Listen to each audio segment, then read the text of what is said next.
Welcome back. రాష్ట్రాల అసెంబ్లీలోనే కాదు పార్లమెంట్లో కూడా ఎందరో పెద్ద నేతలు ఇలాగే నోరు జారారు. కొందరు ఆవేశంతో విమర్శలు చేస్తే మరికొందరు కావాలనే పరుష పదాలతో తమ ప్రత్యర్థులను దునుమాడారు. ఇక కొందరు జాతీయ నేతలైతే బహిరంగ సభల్లోనే చవకబారు విమర్శలు చేస్తూ ప్రజాస్వామ్యాన్ని అపహాస్యం చేస్తున్నారు.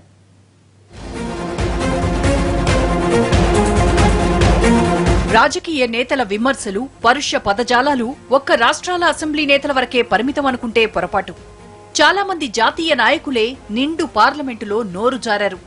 గతంలో పార్లమెంటులో నిర్భయ ఘటనపై డాక్యుమెంటరీ తీసిన లెస్లీ ఉడ్విన్ అంశంపై మాట్లాడుతూ సీనియర్ నాయకుడు శరద్ యాదవ్ ఆమెకు చకచక అనుమతులు వచ్చాయంటే ఆమె తెల్లగా ఉండటమే కారణమంటూ వ్యాఖ్యానించారు. ఆపై దక్షిణాది మహిళలు నల్లగా ఉంటారంటూ అవమానకరంగా మాట్లాడారు.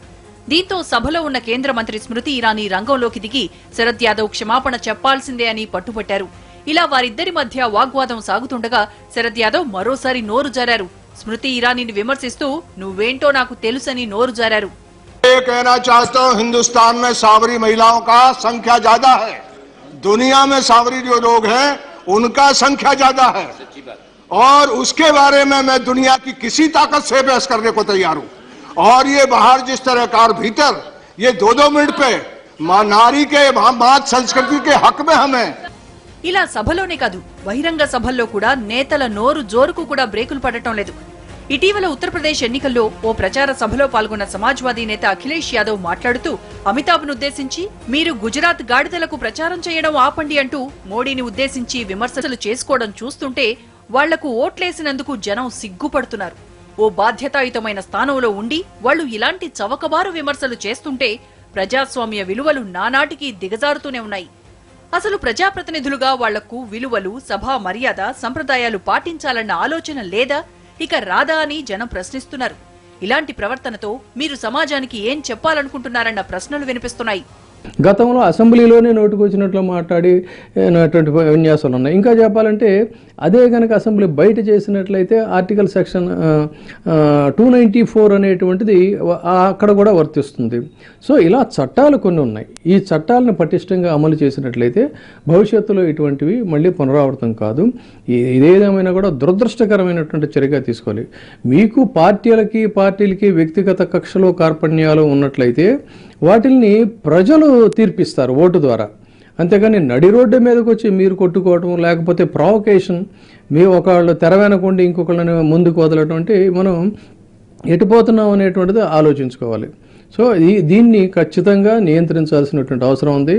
రాజకీయాల్లో విమర్శలు సర్వసాధారణం. ప్రతిపక్షాల్లో ఉన్న నేతలు ప్రభుత్వ పాలన సరిగా లేదని విమర్శలు చేయవచ్చు, అది వారి హక్కు. తమ విమర్శలతో గాడి తప్పుతున్న ప్రభుత్వానికి మార్గదర్శనం చేసేలా ప్రతిపక్షాలుండాలి. కానీ ఇదంతా ఒకప్పటి మాట. ఒకప్పటి నేతలు విలువలకే ప్రాధాన్యమిచ్చి ప్రభుత్వ వైఫల్యాన్ని సహేతుకంగా విమర్శించేవారు. కానీ నేటి నేతలు మాత్రం అవన్నీ మాకు తెలియదు, మానోరు మా ఇష్టం అన్నట్లు ముందుకు సాగుతున్నారు.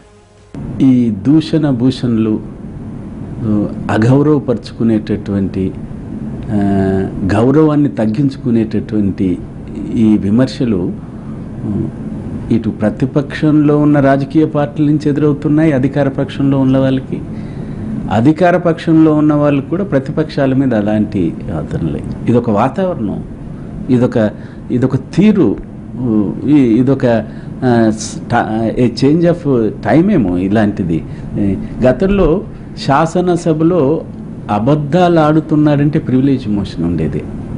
అసత్యం అనాలి తప్ప అబద్ధాలు కాదు. కానీ ఇవాళ శాసనసభలోనే నువ్వు అబద్ధం ఆడుతున్నావు, అబద్ధాలే తప్ప ఇంకా మరొకటి కాదు అని గౌరవం ఇచ్చిపుచ్చుకునే తీరు చెడిపోయింది.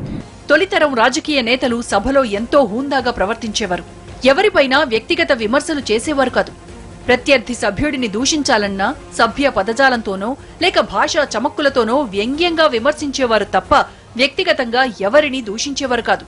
పూర్తి స్థాయిలో ఆధారాలుంటేనే ప్రభుత్వం మీద విమర్శలు చేసేవారు. సదరు ఆరోపణల్ని ఆమూలాగ్రం పరిశీలించి ప్రభుత్వాధినేతలు సమాధానమిచ్చేవారు. ఈ నేతల రాజకీయ వారసత్వాన్ని అందిపుచ్చుకున్న మన నేటితరం నేతలు నాటి నేతల రాజకీయ విజ్ఞతను మాత్రం వదిలేసినట్లు కనిపిస్తోంది. అందుకే ఇలా ఇష్టానుసారం నోటికొచ్చినట్లు మాట్లాడుతూ ప్రజాస్వామ్యాన్ని అపహాస్యం చేస్తున్నారు.